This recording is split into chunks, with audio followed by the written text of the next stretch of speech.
इस लेक्चर में हम डिस्कस करने वाले हैं एक्सरसाइज 1.2 के क्वेश्चंस को। तो सबसे पहले अपने फर्स्ट क्वेश्चन से स्टार्ट कर लेते हैं। यहाँ पर हमारे पास एक क्वेश्चन दिया गया है, express each number as a product of its primes. यहाँ पर जितने भी नंबर्स दिए गए हैं उनको as a product of its primes के फॉर्म में हमें एक्सप्रेस करना है। तो सबसे पहले फर्स्ट नंबर ले लेते हैं हम। यहाँ पर फर्स्ट नंबर हमारे पास क्या है, 140। तो 140 को हम किस तरीके से लिख सकते हैं, 140 का तो डायरेक्टली आपको पता है कि आप इसको इस तरीके से लिख सकते हैं, 2 × 7 14 हो जाएगा और ये 10 हो जाएगा। तो 10 को भी आप लिख सकते हैं 2 × 7 × 2 × 5। सो अल्टीमेटली आपके पास कितना आएगा, 2 raised to power 2 × 5 raised to power 1 × 7 raised to power 1। ये है आपका representation as a product of its primes. मतलब 140 को प्राइम नंबर्स के फॉर्म में अगर आप प्रेजेंट करना चाहें तो इस तरीके से आप प्रेजेंट कर सकते हैं। तो ये पार्ट हो गया आपका। अब हम आ जाते हैं सेकंड पार्ट पे। ये पार्ट तो ज़्यादा इतना टफ था भी नहीं, इजी पार्ट था ये। अब सेकंड पार्ट पे अगर हम आते हैं तो ये 156 दिया गया है। 156 को हम किस तरीके से सॉल्व करेंगे ये देखते हैं। तो सेकंड वाले क्वेश्चन में हमें दिया गया है 156, इसको भी हमें इसी तरीके से प्रेजेंट करना है। अब आपको करना है क्या, जैसे आपके पास 156 है, इसके फैक्टर्स निकालने हैं। तो 156 के फैक्टर्स कैसे निकाल सकते हैं, एक तो तरीका ये होता है कि आप इसी को डिवाइड करते जाइए। ये हो जाएगा 2 7 14, 2 8 16 एंड देन 2, ये हो गया 39 एंड देन 3, ये हो गया 13 एंड देन 13। दैट्स इट, हो गया, डायरेक्टली हो गया। तो इसका मतलब ये है कि हम इसको इस तरीके से ले सकते हैं 2 raised to power 2 × 3 × 13। ऐसा क्यों लिखा हमने, क्योंकि आप इसमें नोटिस करेंगे कि यहाँ पर 156 के अंदर 2 कितनी बार आ रहा है, 2 टाइम्स, और यहाँ पर 3 कितनी बार आ रहा है, 1 टाइम, और यहाँ पर 13 कितनी बार आ रहा है, 1 टाइम। तो इसका मतलब ये है कि हम इसको इस तरीके से, इसकी पावर 1 इसकी पावर 1, ठीक है। पावर 1 नहीं भी लिखेंगे तो भी कोई प्रॉब्लम नहीं है। बस ये है कि अगर पावर 2 और बाकी कोई और पावर आती है तो इसको लिखना, इसको मेंशन करना बहुत इंपॉर्टेंट है।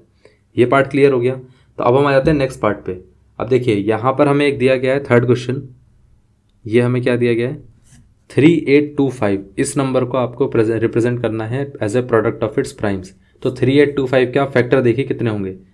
लास्ट में 5 आ रहा है तो इसका मतलब 5 तो इसका फैक्टर होगा ही होगा। तो हम बोल सकते हैं ना 5 7 35 होता है। तो यहाँ पर 3 बचेगा और 3 × 3 32, तो ये 5 6 30 हो जाएगा और ये हो जाएगा 5। यहाँ से कितना आ जाएगा, 5 5 1 5, ये बचेगा 2 26, मतलब 5 5 25 एंड देन 5 3 15।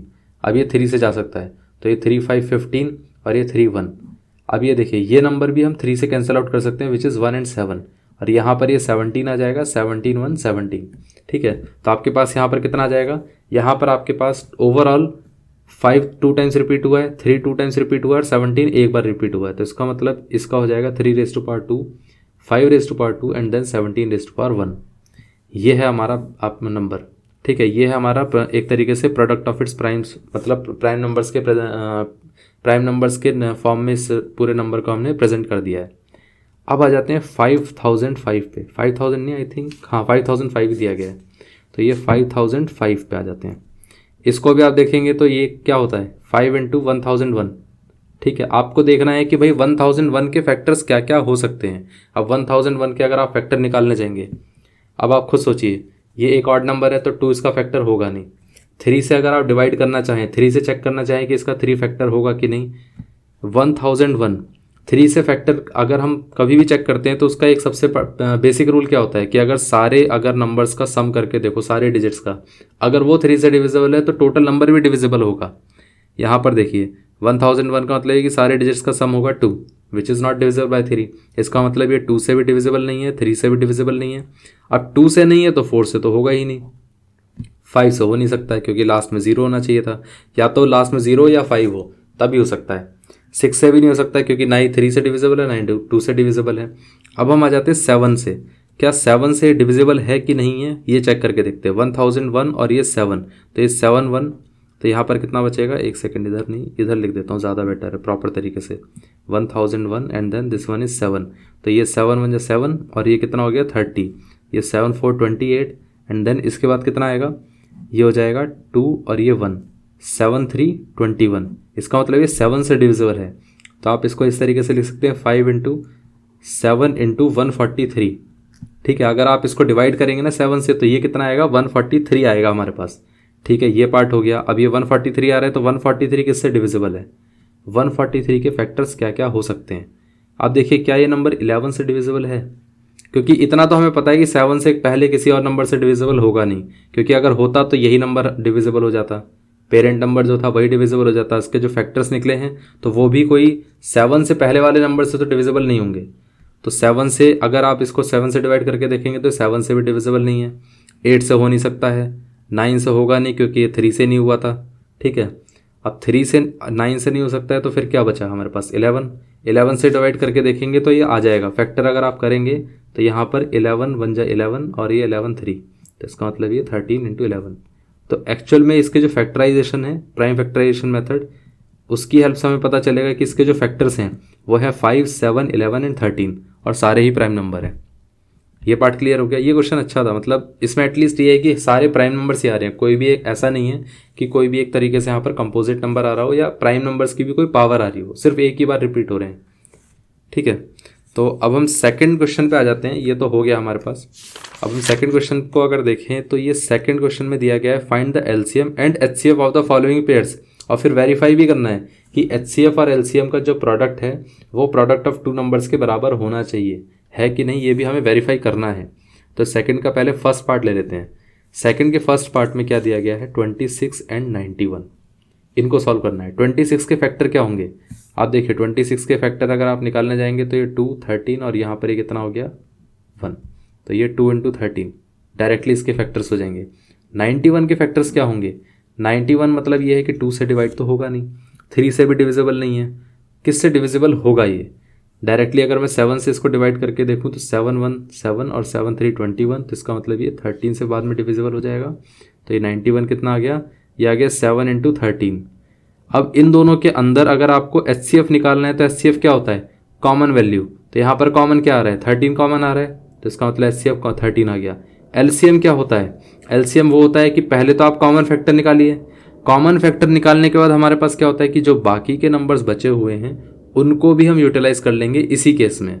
इसमें कैसे यूटिलाइज करेंगे, यहाँ पर देखिए तो ये 2 और 7 है, तो इसको 2 इंटू 7 भी लिख देंगे। तो ये बचा कितना, ये 2 इंटू 7 14 हो जाएगा, और ये 13 इंटू 14, 13 इंटू 14 कितना होना चाहिए, इसको मल्टीप्लाई करके आप देख सकते हैं। तो ये 3 4 12 और ये 3 2 6, 3 2 नहीं 3 इंटू 1 3 हो जाएगा 4, और ये कितना हो गया 14। So basically this is 182। तो यहाँ पर ये कितना आ गया 182। अब ये चेक करना है कि क्या लिटरली ये जो दोनों का नंबर्स का प्रोडक्ट है और ये दोनों एचसीएफ और एलसीएम का प्रोडक्ट दोनों सेम आएगा कि नहीं आएगा। चलिए देखते हैं। तो यहाँ पर आप देखिए एचसीएफ मल्टीप्लाइड बाय एलसीएम, ये कितना होगा, तो ये हो जाएगा 13 इंटू 182, 13 इंटू 182, राइट। अब 13 इंटू 182 करके देखते हैं तो कितना आता है, 182 मल्टीप्लाइड बाय 13 विच इज़ 3 2 6, और ये 3 8 24, और ये यहाँ पर 2 कैरी हो गया 3, और ये 5, और यहाँ पर ये कितना हो गया 182। तो ये 6 4 प्लस 2 6, और ये 5 और 8 5 8 13 हो जाएगा, ठीक है। और यहाँ पर ये कितना हो जाएगा 2, तो ये हो गया 2 3 6 6, इतना आ रहा है। अब इन दोनों नंबर्स का प्रोडक्ट निकाल के देखते हैं तो वो कितना होगा 26 इंटू 91। इन दोनों का प्रोडक्ट कितना होगा देखते हैं, 26 और ये 91, तो ये 1 कितना हो जाएगा 26, 1 इंटू 26 26 हो जाएगा, और ये 9 इंटू 6 9 6 54, और यहाँ पर कितना हो जाएगा 9 2 18, और 18 और ये 3 23, तो ये कितना आ गया, ये आ गया 6 6 और ये 2 3, तो ये हो जाएगा 2 3 6 6। तो अल्टीमेटली हम ये बोल सकते हैं कि HCF into LCM is equal to product of the numbers, product of numbers. इतना क्लियर हो गया कि ये पार्ट हमारा वेरीफाइड भी हो गया है, वेरीफाई भी कर लिया, एचसीएफ भी निकाल लिया और एलसीएम भी निकाल लिया हमने, उसके बाद वेरीफाई भी कर लिया। तो फर्स्ट पार्ट हो गया हमारा। अब हम आ जाते हैं सेकंड पार्ट पे। देखिए सेकंड पार्ट में क्या दिया गया है, 510 एंड 92। तो 510 एंड 92, तो 510 के फैक्टर्स क्या होंगे, सिंपली यहाँ पर हम 51 बोल सकते हैं इसको, 51 इंटू 10। 51 के फैक्टर्स क्या होते हैं 3 इंटू 17, ठीक है। ये तो क्लियर हो गया कि 3 इंटू 17 है, और इसके फैक्टर्स कितने होंगे 2 इंटू 5। तो अल्टीमेटली आप इसके फैक्टर्स देखेंगे तो ये हो जाएगा 2 इंटू 3 इंटू 5 इंटू 17। ये पार्ट हो गया। अब हम आ जाते हैं नेक्स्ट पार्ट पे, 92। 92 के फैक्टर्स क्या होंगे 2 इंटू, इसको हम देखेंगे तो आई थिंक ये 46 आना चाहिए, विच इज़ 2 इंटू 23। तो यहाँ पर इसके फैक्टर्स कितने आ जाएंगे 2 raise to power 2 into 23 raise to power 1।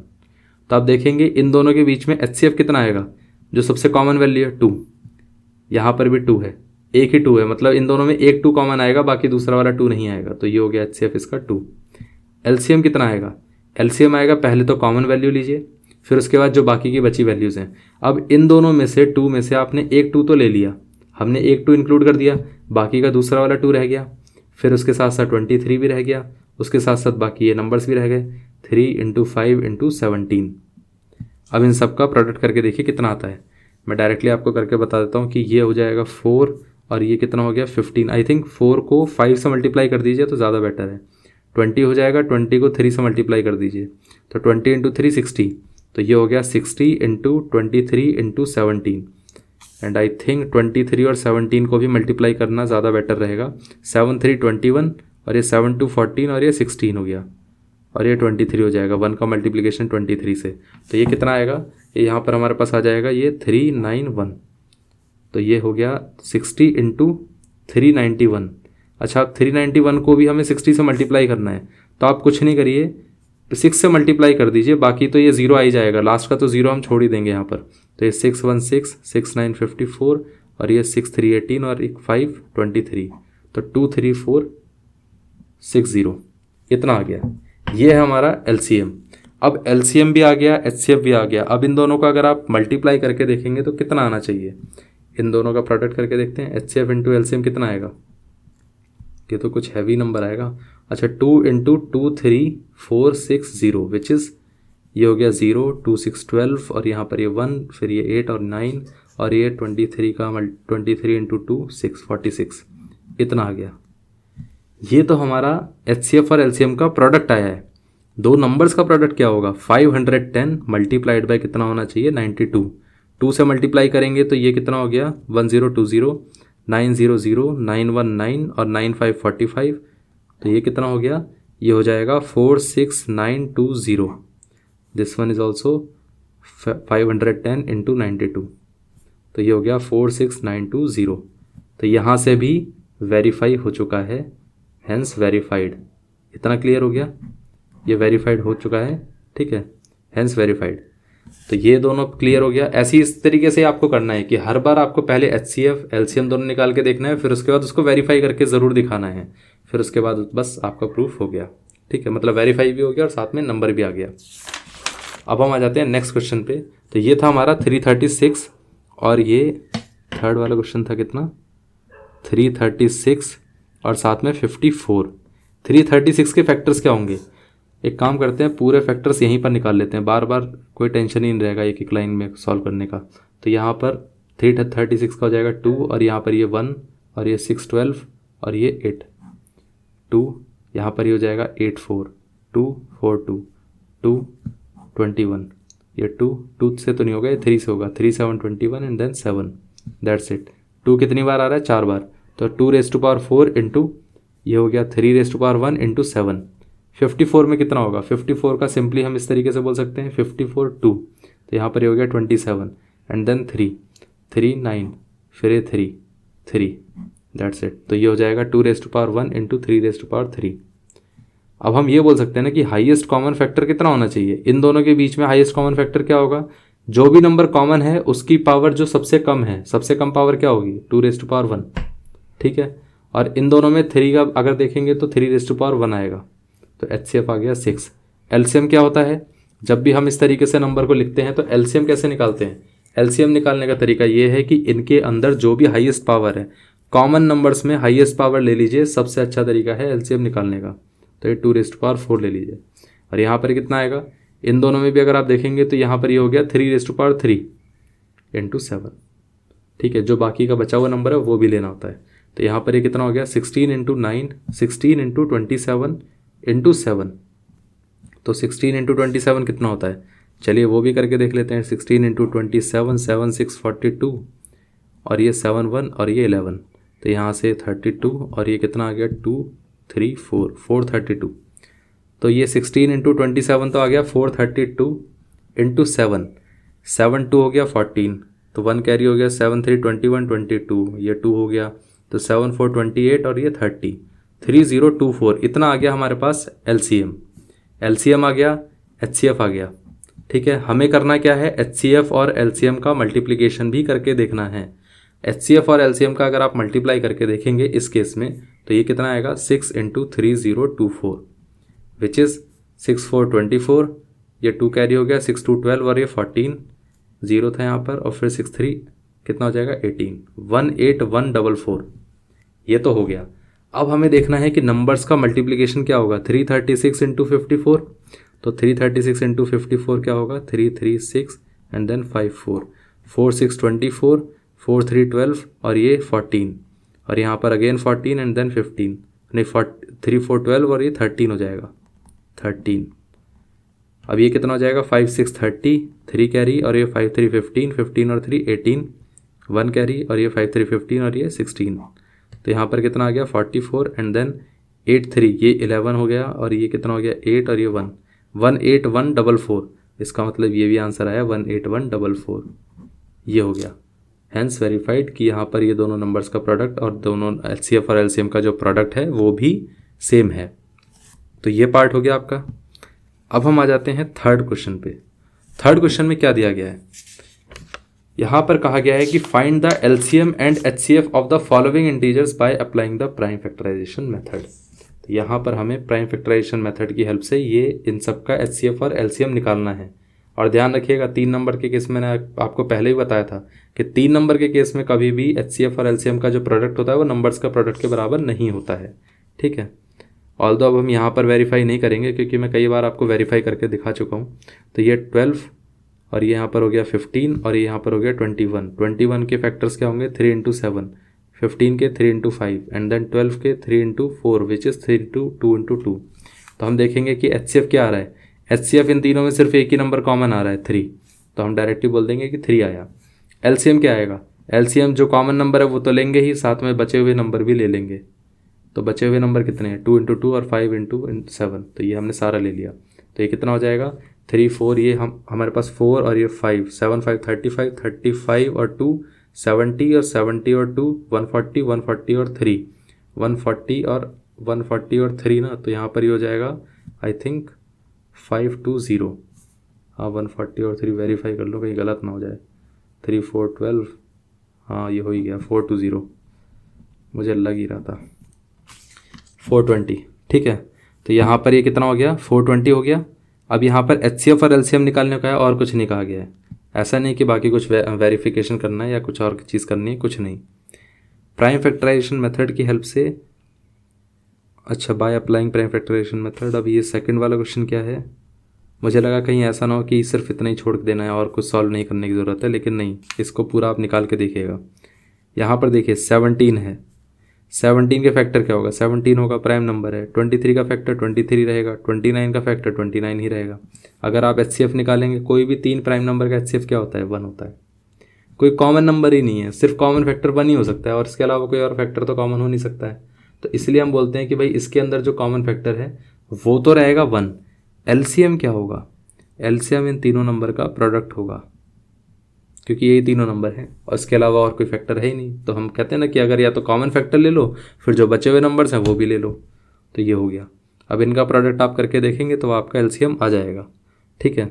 इसको या तो आप सॉल्व कर दीजिए तो यहीं तक ऐसा करके भी छोड़ देंगे तो कोई दिक्कत नहीं है।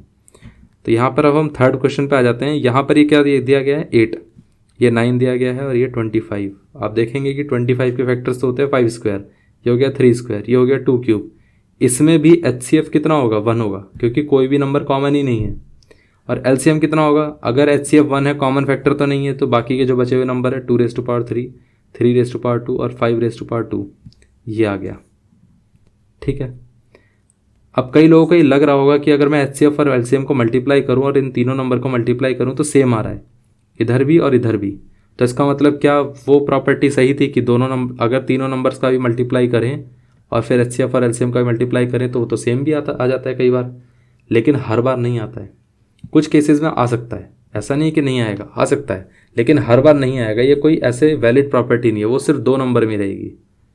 इतना क्लियर हो गया। तो ये क्वेश्चन भी हमारा क्लियर हो गया और आई थिंक ये ज़्यादा क्वेश्चन बड़ा था नहीं। थर्ड वाले क्वेश्चन में ऐसा सच कुछ खास था नहीं। वैसे फोर्थ वाला क्वेश्चन इंटरेस्टिंग है। मतलब फोर्थ वाले क्वेश्चन में दिया क्या गया है, given that the HCF of 306 and 657, इसका HCF हमें दे दिया गया है। HCF इसकी वैल्यू 306 और 657, यह हमें कैलकुलेट नहीं करना पड़ा, सीधा दे दिया। और कहा है कि LCM बताओ इन दोनों नंबर्स का। अगर आप इसका LCM इस तरीके से निकालते हैं कि पूरा कैलकुलेट करना शुरू कर देते हैं तो सबसे बड़ी बेवकूफ़ी की बात है। रीज़न ये है कि जब आपके पास एक HCF दे दिया गया है तो आपको करना क्या है, प्रॉपर्टी का यूज़ करिए। यहाँ पर HCF into LCM is equal to the product of those numbers, that is 657। और ये HCF कितना हो जाएगा 9, और ये LCM कितना हो जाएगा इस तरीके से 306 इंटू 657। तो आप इसको अगर इससे डिवाइड करेंगे तो LCM कितना आ गया, तो यहाँ पर हम बोल सकते हैं ना कि 306 इंटू 657, और ये 9 से डिवाइड करके देखिए।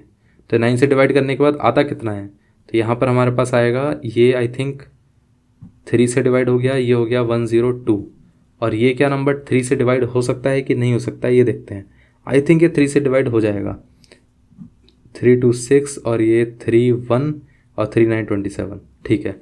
तो अब हमारे पास कितना आया 102 इंटू 219। ये तो डायरेक्टली हम बता सकते हैं 219 इंटू 102। 2 से मल्टीप्लाई करेंगे अगर आप इन दोनों नंबर, इन पूरे नंबर को, तो आप देखेंगे कि यहाँ पर आ जाएगा 438। और फिर उसके बाद 0 है तो मैं 2 बार क्रॉस मार देता हूँ, फिर यहाँ पर ये कितना आ जाएगा 219, ठीक है। बीच में 0 के लिए कैलकुलेट करने की ज़रूरत ही नहीं है। अगर आप करना चाहें तो 0 के लिए भी लिख सकते हैं, वैसे लिखने की ज़रूरत नहीं होती है। 38, यहाँ पर ये 3 हो गया, ये कितना हो गया 2 और ये 2, तो ये कितना हो जाएगा 22338। ये है हमारा LCM। तो डायरेक्टली हम इस तरीके से LCM निकाल सकते हैं। ज़रूरी नहीं कि आपको पहले इसके फैक्टर्स निकालने ही पड़ेंगे फिर सारी चीज़ें कैलकुलेट करनी पड़ेंगी, क्योंकि अगर आप इसके फैक्टर्स निकालने जाएंगे तो लिटरली ऐसी चीज़ें भी होंगी कि इसमें प्राइम नंबर भी बहुत बड़े बड़े आ सकते हैं। फिर आपका फैक्टर निकालना ही बहुत मुश्किल होगा और बहुत टाइम भी कंज्यूमिंग होगा, टाइम कंज्यूमिंग टास्क है इसके लिए। तो इसलिए ये बहुत अच्छा चीज़ है कि कई बार ऐसा भी हो सकता है, जैसे अगर हम लास्ट के जितने भी क्वेश्चन दिए गए थे आपको, इससे हम क्या करते हैं HCF निकाल लेते एक बार, LCM निकालने की ज़रूरत नहीं होती। क्या करते, दोनों नंबर्स का प्रोडक्ट निकालते, HCF से डिवाइड कर देते, अपने आप ही आ जाता। प्रॉपर्टी अप्लाई करते तो ज़्यादा बेटर था, लेकिन हमने फिर भी कर दिया कि ठीक है चलो कोई नहीं, मतलब इसको जिस तरीके से सॉल्व करके दिखाना था वो भी हमने देख लिया, ठीक है। और यहाँ पर अगर HCF और LCM का जो यूज़ है, इस प्रॉपर्टी का यूज़, ये भी हमने करके देख लिया कि क्यों इतनी यूज़फुल प्रॉपर्टी होती है हमारे मतलब किसी पर्टिकुलर केसेस में, ठीक है। तो चलिए ये पार्ट हो गया। और ये हमें क्वेश्चन दिया गया है क्वेश्चन नंबर 5। ये बहुत इंटरेस्टिंग क्वेश्चन है और आई थिंक ये हमने क्वेश्चन किया हुआ है। जब मैंने आपको बताया था कि ये प्राइम फैक्टराइजेशन मेथड जो होता है, उसी टाइम पे फंडामेंटल थ्योरम ऑफ अरिथमेटिक के आसपास के टाइम पे ही मैंने आपको बताया था ये। तो ठीक है, हम इसको फिर दोबारा करके देख लेते हैं। क्वेश्चन नंबर 5 में दिया क्या गया है, 6n है। n की वैल्यू जो है वो एक नेचुरल नंबर है और पूछा गया है कि क्या ये कभी 0 पे एंड होगा कि नहीं होगा, चेक करना है। मतलब अगर 0 पे एंड होगा तो ये डिविजिबल बाय 10 होना चाहिए, क्योंकि कोई भी नंबर 0 से एंड होता है तो एटलीस्ट 10 से तो डिविजिबल होगा, ठीक है। तो इसका मतलब ये है कि हम ये बोल सकते हैं कि 6 के अगर फैक्टर में हम देखें तो ये 2 इंटू 3 हो गया और इसके फैक्टर्स हो गए 2 इंटू 5, ये हो गया 2n, ये हो गया 3n, ये हो गया 2 इंटू 5। आप यहाँ पर देखेंगे कि अगर मैं यहाँ इसको 2 से डिवाइड करता हूँ तो इसकी पावर हो जाएगी 2n-1, ये हो गया 3n डिवाइड बाय 5। आपको ये चीज़ तो क्लियर हो गई होगी कि ये जो नंबर है वो 2 से तो डिविजिबल है, इनमें 2 तो कॉमन आ रहा है लेकिन 5 कहीं नहीं आ रहा है। इसका मतलब ये जो ऊपर वाला नंबर है ये 5 से डिविजिबल नहीं है। अब आप खुद सोचिए कि अगर ये नंबर 5 से डिविजिबल नहीं है, जो कि 10 के फैक्टर्स में आता है, तो 10 से कैसे डिविजिबल होगा। जब 5 से नहीं है तो 10 से नहीं होगा, 10 से नहीं होगा तो इसका मतलब ये है कि ये कभी भी 6n कभी भी 0 से एंड नहीं होगा, ये पॉसिबल ही नहीं है, ठीक है। तो बस यही पर्पस था इस क्वेश्चन को बताने का कि आप फैक्टर्स के फॉर्म में किस तरीके से दो नंबर्स को चेक कर सकते हैं। ये पार्ट क्लियर हो गया। अब हम आ जाते हैं अपने नेक्स्ट क्वेश्चन पे। ये जो क्वेश्चन है ये काफ़ी इंटरेस्टिंग है। इंटरेस्टिंग क्यों है इसका मैं आपको रीज़न बताता हूँ। देखिए यहाँ पर दिया गया है कि आपको ये क्वेश्चन नंबर 6 को, अच्छा मैं नेक्स्ट पेज पे कर देता हूँ। ये क्वेश्चन नंबर 6, क्वेश्चन नंबर 6 में दिया गया है कि explain why this number are composite number. ये दोनों नंबर क्यों कंपोजिट नंबर हैं। तो कई लोग क्या करेंगे, पूरा इसको सॉल्व करेंगे। इसको सॉल्व करने की ज़रूरत नहीं है। एक्चुअली में जो क्वेश्चन देने वाला है वो ये पूछना चाह रहा है कि अगर आपके पास ये दोनों नंबर हैं, आपने क्या किया, मैं ये बोलता हूँ कि मेरे पास नंबर है, इसको मैंने कॉमन ले लिया 13, तो यहाँ पर आ जाएगा 7 × 11 +1। ठीक है, इसको भी फर्दर नहीं सॉल्व करेंगे तो भी आप बोल सकते हैं कि ये नंबर कोई दो नंबर्स का प्रोडक्ट के फॉर्म में एक्सप्रेस किया जा पा रहा है। इसका मतलब ये है, और वो भी जो दो नंबर हैं वो कोई मतलब जो नंबर है, जैसे फॉर एग्जांपल अगर हमारे पास कोई प्राइम नंबर होता है तो प्राइम नंबर्स का फैक्टर क्या होता है, या तो वो नंबर खुद या तो 1, उसके अलावा कोई और नंबर नहीं हो सकता है। ठीक है, लेकिन यहाँ पर अगर आप देखेंगे तो इस नंबर का जो फैक्टर है वो 13 भी है, ये वाला नंबर भी है जिसको हमने कैलकुलेट नहीं किया है। करना चाहे तो हम कर सकते हैं, लेकिन बिना कैलकुलेट करे भी आप बता सकते हो कि इस नंबर को आपने as a product of two numbers express कर रखा है। ठीक है, तो इसका मतलब ये कंपोजिट नंबर होगा, ये हमारा कंपोजिट नंबर होगा। राइट, अगर आप दिखाना चाहें तो इसको इस तरीके से दिखा भी सकते हैं कि 13 × 78, क्योंकि ये 77 होगा, 77 + 1 कितना होता है 78, तो 13 × 78 भी करके आप बता सकते हैं, बात वही रहेगी, कोई प्रॉब्लम नहीं है। ठीक है, लेकिन क्वेश्चन देने वाला बस यही जानना चाह रहा है कि आप इसको 13 कॉमन लीजिए, फिर उसके बाद आप इस तरीके से बता दीजिए कि यहाँ पर दो नंबर्स हैं, और किसी भी नंबर को दो नंबर के प्रोडक्ट के फॉर्म में अगर हम लिख देते हैं तो इसका मतलब ये है कि वो कंपोजिट नंबर है। ये पार्ट क्लियर हो गया। अब इसी के जैसे एक और ये वाला भी क्वेश्चन है कि यहाँ पर भी उन्होंने बोला है कि 7 × 6 × 5 × 4 × 3 × 2 × 1। ठीक है, +5, या तो इसका पूरा कैलकुलेट करिए, नहीं कैलकुलेट करना है तो फिर 5 को कॉमन लीजिए और उसके बाद करिए 7 × 6 × 4 × 3 × 2 × 1 +1। अब इसको कैलकुलेट करके भी कोई नंबर आएगा, ये नंबर और ये 5, हम ये बोल सकते हैं कि जो टोटल पहला जो हमें नंबर दिया गया, ये वाला जो नंबर दिया गया है, उसको हम दो नंबर के प्रोडक्ट के फॉर्म में एक्सप्रेस कर पा रहे हैं, तो इसका मतलब ये है कि ये कंपोजिट नंबर है। ठीक है, तो कई लोग, ये चीज़ भी एक बहुत अच्छी चीज़ है कि मतलब मेरे से कई बार स्टूडेंट्स ने पूछा कि सर ये तो इसमें ऐसे भी दिया गया है कि यहाँ पर भी तो हमने प्रोडक्ट के फॉर्म में एक्सप्रेस किया है। तो इसमें मैं आपको बताना चाहता हूँ कि यहाँ पर प्रोडक्ट के फॉर्म में तो एक्सप्रेस किया है, बट ये नंबर तो सेपरेटली लिखा हुआ है ना एडिशन के फॉर्म में, ये तो एडिशन के फॉर्म में है। या तो सारे नंबर पहले ही प्रोडक्ट के फॉर्म में दिए गए होते तो कोई प्रॉब्लम नहीं थी, इसीलिए हमने इसमें कॉमन लेकर प्रॉपर प्रोडक्ट के फॉर्म में दिखाया है। ठीक है, कंपोजिट नंबर को प्रॉपर मल्टीप्लिकेशन के फॉर्म में दिखाया जाता है, ऐसा नहीं कि बीच में कुछ एडिशन आ जाएगा। वो इतना क्लियर हो गया। तो अब हम आ जाते हैं नेक्स्ट क्वेश्चन पे, और ये हमारा लास्ट क्वेश्चन है इस पूरी एक्सरसाइज का, क्वेश्चन नंबर 7। अब देखिए इस क्वेश्चन के अंदर दिया क्या गया है कि एक सर्कुलर पाथ है स्पोर्ट्स फील्ड का। ठीक है, होता क्या है कि इसमें दो रनर हैं, एक सोनिया है जिसको लगते हैं 18 मिनट्स कवर करने में पूरा सर्कुलर पाथ, और एक है रवि जिसको लगते हैं 12 मिनट कवर करने में। सोनिया को लगते हैं 18 मिनट्स और रवि को लगते हैं 12 minute. For the same path, suppose they both start at the same point, दोनों सेम पॉइंट पे स्टार्ट किए, और क्या होता है कि पूछा गया दो start the same point and go in the same direction, after how many minutes will they meet again, मतलब इसके बाद कौन से मिनट पे दोबारा मीट करेंगे। इस क्वेश्चन को करने का तरीका क्या है, जैसे देखिए अगर मैं बात कहूँ कि सोनिया अगर 18 मिनट्स यहाँ पर लगाएगी तो होगा क्या कि रवि तो अपने 12 मिनट में कवर कर गया था, लेकिन 18 मिनट में क्या पता यहाँ पर कहीं पहुँच जाए रवि तब तक। तो सोनिया जब तक यहाँ पर पहुँची तब तक तो रवि इससे काफ़ी आगे जा चुका था। लेकिन इसी पॉइंट पर वापस आने के लिए क्या होगा, दोनों के लिए सेपरेटली देखते हैं। अगर हम सोनिया के लिए देखते तो हमने देखा कि ये तो पहले तो टाइम किस टाइम पे 0 मिनट्स पे भी यहाँ पर थी, फिर 18 मिनट कवर करने के बाद फिर दोबारा वापस आ गई, फिर 36 मिनट्स के बाद फिर क्या हुआ, क्योंकि देखिए एक बार 18, फिर दूसरी बार 18 मतलब 36, तीसरी बार 18 मतलब कितना हो जाएगा 36 में फिर दोबारा 18 ऐड कर दीजिए तो वो कितना हो जाएगा 54 मिनट्स, एंड सो ऑन, इस तरीके से चलता जाएगा। जब हम रवि की बात करते हैं तो रवि के लिए क्या रहेगा, इसी पॉइंट पर जब रवि आता है तो वो 0, ठीक है, फिर उसके बाद क्या हुआ 12, फिर उसके बाद क्या हुआ 24 एंड सो ऑन, इस तरीके से आ रहा है। तो आप देखेंगे कि उसी पर्टिकुलर पॉइंट पे आने के लिए रवि के जो भी आंसर आता है वो मल्टीपल्स ऑफ क्या होता है, मल्टीपल्स ऑफ 12 होता है। ठीक है, तो हम ये बोल सकते हैं कि 12 के मल्टीपल में, और जो सोनिया का होता है वो कितना होता है, वो मल्टीपल्स ऑफ क्या होता है, वो आंसर आता है मल्टीपल्स ऑफ 18। ठीक है, तो आप खुद बोल सकते हैं कि अगर रवि और सोनिया दोनों को मीट करना है तो इन दोनों का जो कॉमन मल्टीपल है, कॉमन मल्टीपल उसी पे मीट कर सकते हैं। अब इन दोनों कॉमन मल्टीपल्स क्या होंगे, कॉमन मल्टीपल्स होंगे 36, क्योंकि यहाँ पर भी 36 आएगा और उसके बाद भी नंबर्स होंगे। कॉमन मल्टीपल्स एक्चुअली में कितने आएंगे, 36 आएगा, 72 आएगा एंड सो ऑन। ठीक है, लेकिन उसने पूछा है कि वो दूसरी बार कब मिलेंगे, दोबारा कब मिलेंगे, मतलब एक बार शुरू हुए फिर दोबारा कब मिलेंगे। मतलब ये है कि हमें निकालना है least common multiple, common multiples में भी सबसे कम वैल्यू जिस पे वो दूसरी बार में मिल जाएंगे, तो ये least common multiple that is 36।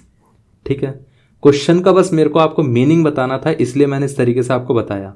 Directly अगर ये क्वेश्चन दिया जाता तो आप ये बोलते कि भाई सोनिया का कितना हुआ 12 मिनट्स और रवि का कितना, नहीं सोनिया का था 18 मिनट्स, ठीक है, और रवि का था 12 मिनट्स। तो आपको करना क्या पड़ेगा, पहले तो रवि के हम यहाँ पर फैक्टर्स निकाल लेते हैं, फैक्टर कितने होंगे, इसको मैं थोड़ा सा इधर कर देता हूँ, ज़्यादा बेटर है कि हमारे पास रवि के फैक्टर्स कितने होंगे मिनट्स के, रवि के लिए फैक्टर्स हो जाएंगे 12 के, अगर हम फैक्टर करेंगे तो कितना आएगा, तो ये आ जाएगा 2 × 2 × 3। और यहाँ पर सोनिया के लिए कितना होगा, तो यहाँ पर ये हो जाएगा 18 विच इज़ 2 × 3 × 3। और हमें करना क्या है, हमें निकालना है एलसीएम। क्यों एलसीएम निकालना है, क्योंकि कॉमन मल्टीपल्स की बात हो रही है और उन कॉमन में भी सबसे कम, तो ये हो गया least common multiple. Least common multiple क्या होगा, ये 2 हो जाएगा, यहाँ पर 3 एक कॉमन आ जाएगा, ठीक है, और साथ में जो बाकी के बचे हुए नंबर्स हैं वो आ जाएंगे। तो ये कितना हो गया 2 × 3 6, 6 × 2 12, 12 × 3 36, 36 मिनट्स पे ये दोबारा जाके मीट कर देंगे। तो बस यही पर्पस था इस क्वेश्चन का और कुछ नहीं था। आपको बस ये इस चीज़ को समझना था कि एक क्वेश्चन किस तरीके से अप्रोच किया जाएगा। अप्रोच ये मैंने सिर्फ इसलिए बताया था ताकि आपको अप्रोच समझ में आए, उसके बाद आपको ऐसे सॉल्व करेंगे, ये तो बहुत ईजी है, सॉल्यूशन इतना ज़्यादा टफ नहीं है। तो ये क्वेश्चन भी क्लियर हो गया। तो ये हमने पूरी एक्सरसाइज कंप्लीट कर दी है। अब हम नेक्स्ट लेक्चर में बाकी की चीज़ों को कवर करेंगे, इरेशनल नंबर से रिलेटेड प्रॉपर्टीज़ को हम नेक्स्ट लेक्चर में कवर करेंगे।